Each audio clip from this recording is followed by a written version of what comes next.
Hi, my name's Phil. I like talking about politics, and in this video I'd like to take stock of the problems that Sunak has encountered in his 3 weeks as Prime Minister, as well as the slim advantages he still holds, and consider where he goes from here after presumably 2 parts of his long-term plan were disrupted this week. But first, if you'd like to be notified of daily news and politics, please subscribe to the channel and click the bell notification icon. So Sunak has had a bad honeymoon period as Prime Minister. Not as bad as Liz Truss had, but still. He got by the Braverman issue, temporarily, because that'll come up again. Not because he faced it down and observers got bored, but because other scandals took over. This week we saw the resignation of key ally Gavin Williamson and an abject performance in PMQs yesterday, which made it appear that Sunak was completely out of his depth and wishing he was back in Egypt, or maybe California. In addition, Labour won their vote on the triple lock.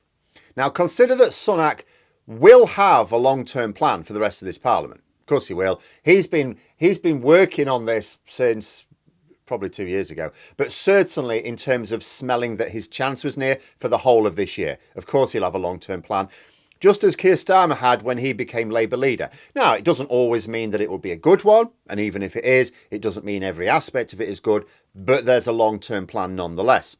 Sunak has been Prime Minister for 3 weeks, and already 2 elements of his plan appear to have been knackered. The first is Gavin Williamson himself. He wasn't in the cabinet for the sake of balancing the various factions within the parliamentary party. His loss doesn't change the balance of power in the parliamentary party one little bit. Sunak doesn't even have to replace him. Williamson was there because Sunak wanted him there to marshal Tory MPs. Now, whether Williamson would have been an asset to Sunak in that role would remain to be seen, though 3 previous Tory Prime Ministers valued him. But we'll never know because he's gone. That will inevitably have derailed part of Sunak's plan. And as that plan was for dealing with potential rebellions down the road, that is a problem. Because Sunak, like Truss before him, doesn't have authority in the party. He's not a proven election winner, like Boris Johnson was. So as far as MPs are concerned, he's on notice. You know, he has MPs who support him, but he has others who would not mind seeing him fall. The only reason that those ranged against him aren't making outright attacks on him now is because they have to be seen to give him a chance. You know, 3 metrics are really important in the polls. The first is voting intention. Labour have a fairly comfortable lead, and Sunak has chipped a bit away. I'll be interested in seeing the polls later this week and into next week, because it wouldn't surprise me if Labour maintain their current lead now and even extend it a bit. The second is leader head-to-head. Now, Sunak's not in a bad position here. Some polls have Starmer ahead, but there are some that have Sunak ahead. But the point is that there's no clear distinction between them when you compare them all. Starmer's not miles ahead on this one, and it's all to play for. It also gives Sunak a hand to play in his party as well, because Rishi Sunak is personally more popular than his party. That makes him an asset.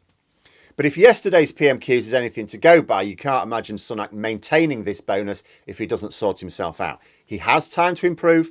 If he's honest with himself, if he realises that were rubbish yesterday, he gets people in to sharpen up his debating skills, his MPs will give him the time to get better. They have to.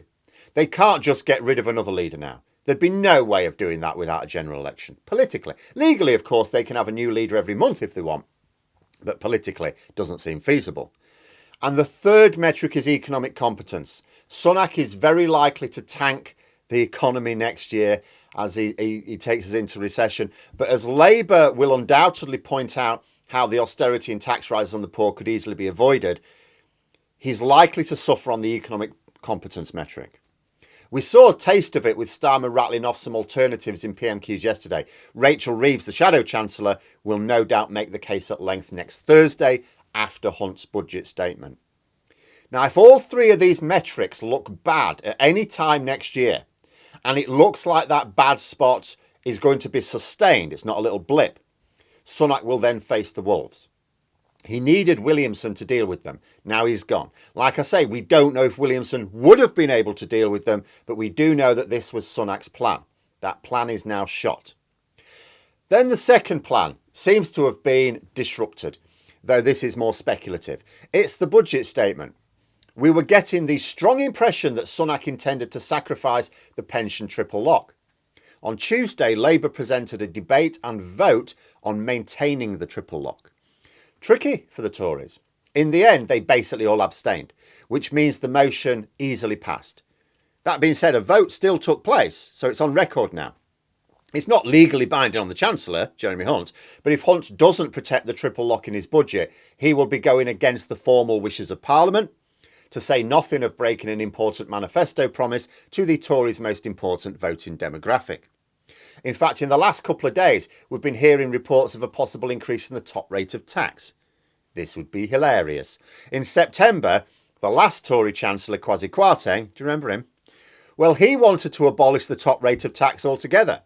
Now the fourth Chancellor this year may be about to raise it from 45% to 50%. And the timing of these reports makes me wonder if they're going for that in order to have to stick to the triple lock. If it's a bit like, right, we're trapped now, we have to stick to the triple lock, Jeremy. What do we do? Well, we'll have to raise the top rate of tax. And when it comes to the triple lock, Sunak is in a lose-lose position now.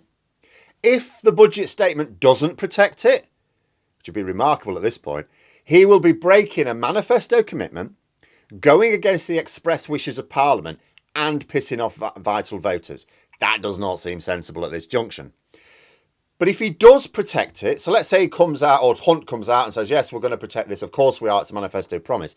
Labour will say they're only doing that because they forced them to with their vote this Tuesday. Now, Sunak and Hunt will try and deny it.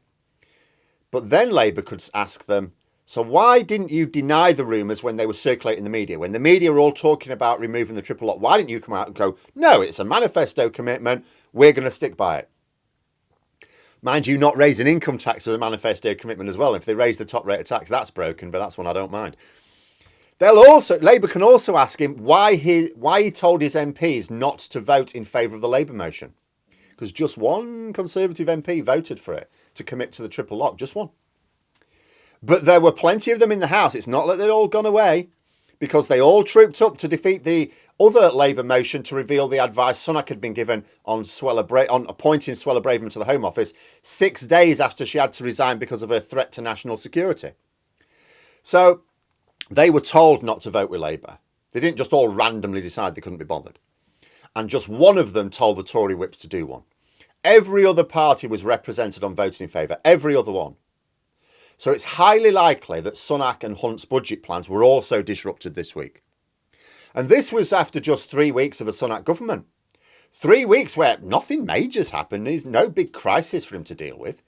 Where he could have been enjoying his honeymoon period, stabilising things, making the public comfortable with voting Conservative again.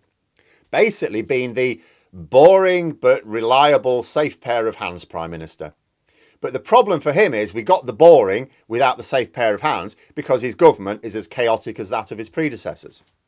You know, look what's coming up. He's got to deal with the industrial action that's ongoing. The only way to do that is to cough up for workers who've been squeezed too much for too long.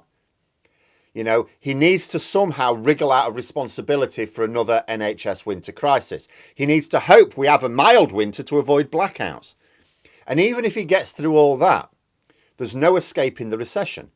There are also battles coming up within his party. You know, maybe there is a genuine end game with the Northern Ireland Protocol. We will see. But even a proper negotiated settlement will bring problems for him. Then there's the retained EU law bill to deal with. And all the while this is going on, Labour will be refining their strategy for the election. Because that's the thing. Labour are comfortable right now. They're easily dealing with the Tories, which means the leadership can focus on their election strategy. Drill down to the key messages they want to work on. They can look 2 years into the future. They can look there. The Tories are focusing inwards. They're still having to deal with the urgent problem of the fire they're stood in. The infighting's a daily distraction for them. They're choosing to champion policies that the public aren't that bothered about. Labour want to focus the conversation on the economy, public services and the standard of living. These are what matter to most voters right now. But they're not what the Tories want to talk about. And whenever Sunak tries to build up any sort of plan to work towards the election, either his own MPs or Labour are laying traps in the way for him. We saw 2 examples of that just this week. That being said, Sunak does have time. Rebels will try and trip him up, but they can't really move against him anytime soon. You would think the first major opportunity for them to bring him down would be spring. You know, there are vital local elections taking place. Local elections where Labour will be looking for massive gains. Way more important than the ones that took place earlier this year, because Labour already had most of those seats. There was very few to gain, and they still gained them. Next year, these are the ones where Labour did really badly the last time these were contested. So there's loads and loads they'll be looking to pick up. So unless something goes disastrously wrong, and it might because Sunak is really bad at politics, then he probably has until those local elections at least. Half a year to sort his government out. But there we are. Those are my thoughts. Let me know yours in the comments below. Hope you found the video interesting. If you did, please click the like button if you'd like to support the channel further, the join button for memberships, and until next time, I'll see you later.